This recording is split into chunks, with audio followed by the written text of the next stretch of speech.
la licenciada Vivian Bersinska para tratar temas que son de público interés. Y hoy le toca el turno a la vergüenza y a la timidez, estas que siempre en algún puntito de nuestra vida lo tenemos, algunos más desarrollados, otros menos, pero es momento de que Vivian, hola, buen día. ¿Qué tal, Eve? ¿Cómo estás? Bien, nos saques de esta intriga que nos genera a veces tener sensaciones de inseguridad y que esto nos provoque vergüenza y un poquito de timidez. Vergüenza y timidez, ¿es lo mismo? Bueno, es casi lo mismo. En realidad, la timidez es una característica de la personalidad que ya va asomando desde pequeños. Y vergüenza es una situación muy incómoda que cualquier persona puede pasar, aunque no sea tímida. Todos hemos experimentado en algún momento una situación en la que nos sentimos avergonzados. A ver, ¿de qué se trata? Uno tiene una idea de cómo deberían ser las cosas, tiene que llevar a cabo una acción, y hay un fallo súbito en esa performance, en esa actuación, y uno entiende que eso va a ser producto de burla, de crítica, que se va a expandir, que todos van a hablar, se van a reír y que uno queda mal parado, y ahí empiezan los reproches, los reclamos internos. Bueno, efectivamente, en el caso de la timidez es una situación sumamente incómoda, que al igual que la vergüenza, por eso vamos a hablar hoy en términos casi como sinónimos, puede producir incluso hasta alteraciones psicosomáticas, empezando por el clásico rubor, ponerse colorado, temblores en la voz, en el cuerpo, taquicardias, sudoración, insomnio la noche anterior o las noches anteriores a vivir un episodio en donde la persona tiene que exponerse o mostrarse. Pero eso también es vergüenza porque a veces uno lo tiene como pánico escénico. Bueno, el miedo escénico es una de las formas de la vergüenza más conocidas. Claro, justamente esa era la pregunta de que venía, digamos, ¿qué tipos de vergüenza hay? Porque hay gente que a lo mejor dar una exposición oral frente a un público no le genera ningún tipo de sensaciones, más que ansiedad o ganas de estar en dicha posición.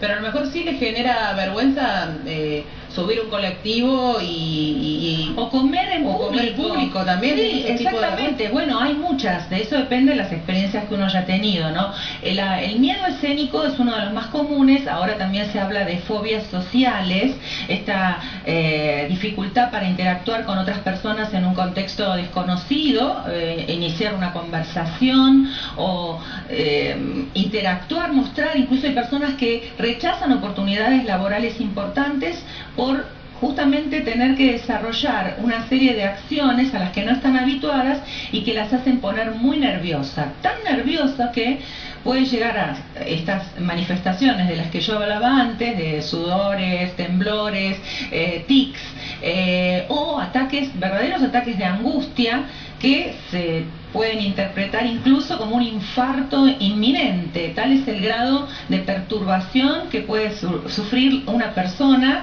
en el caso de sentirse muy vulnerable con estas cuestiones. Y acá hay un comienzo. Los avergonzadores empiezan siendo externos. Los padres y los maestros son los primeros que opinan sobre las cosas que hacemos, dándoles una interpretación positiva o negativa, facilitadora o crítica, y generan, digamos, porque se puede ser tímido, más allá de la predisposición natural que algunos bebés ya naturalmente traen a ser más retraídos, como consecuencia de padres muy sobreprotectores que impiden a los chicos a veces acciones, jugar o hacer cosas que todos los niños hacen por cuidarlos demasiado, a veces como consecuencia hasta de una enfermedad o simplemente por miedos de los propios padres aplicados en sus hijos, o todo lo contrario, padres muy severos, muy exigentes y hasta agresivos pueden crear hijos tímidos o sumamente vergonzosos. Decían que empieza siendo externo el avergonzador, pero luego, a medida que crecemos, empieza a ser interno.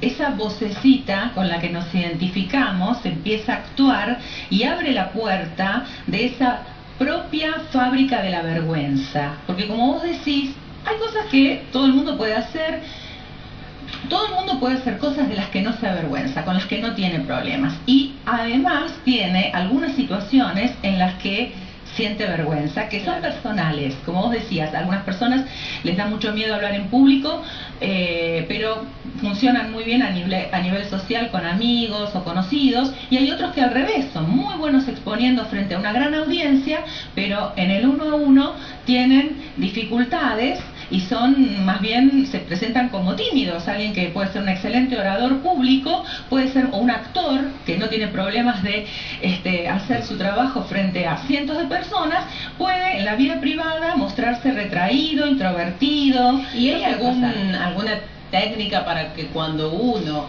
sienta que está en esa situación incómoda, que tiene que ver más con la vergüenza que con la timidez? Porque ya hablamos que la timidez tiene que ver con una cuestión ya de tendencia desde el nacimiento. Cuando uno está en este momento incómodo en el cual se empieza, no a descomponer, pero sí sentir sensaciones en las cuales dice, ¿dónde estoy parado que me trague tierra? ¿Hay alguna técnica como para en ese momento decir, bueno, a ver, enfrío y pasa este momento, o es un trabajo que se hace a diario? ¿Cómo se resuelve? En el momento, lo único que se puede hacer es respirar profundo y acudir al trabajo previo.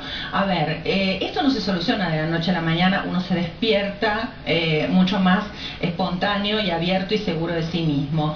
Todas las personas hemos tenido que atravesar un montón de momentos difíciles para lograr habilidades, para lograr ser buenos en lo que hacemos. No fue heredado, digamos, que llovió del cielo. Hubo que bancarse, atravesar momentos difíciles, es decir, tirarse a la pileta, afrontar lo desconocido e ir viendo qué pasa y revisar cómo actúa ese avergonzador interno que uno lleva puesto.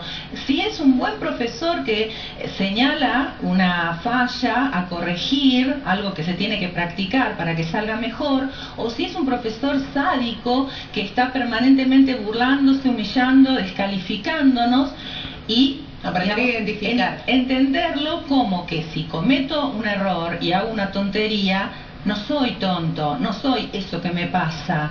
Eso que me pasa es simplemente una consecuencia de actuar en el mundo. Mientras uno haga cosas, viva, siempre va a correr riesgos y siempre va a poder equivocarse. ¿Está bueno reírse de uno mismo? Sí, esta es justamente una de las posturas que más ayuda a sobrellevarlo. Me imagino que se dan cuenta que no es sencillo, pero si uno pudiera incorporar el error como algo gracioso y tomarlo realmente como un avatar más y reírse y seguir, dar vuelta a la página y conectar con el fluir de la vida, sería lo ideal. El sentido del humor ayuda mucho, y no esa identificación con el hecho que hace que luego una persona se quede rumiándolo, repasándolo mentalmente, sí, enroscándose y dándose latigazos con pude haberlo hecho mejor, cómo hice semejante barbaridad.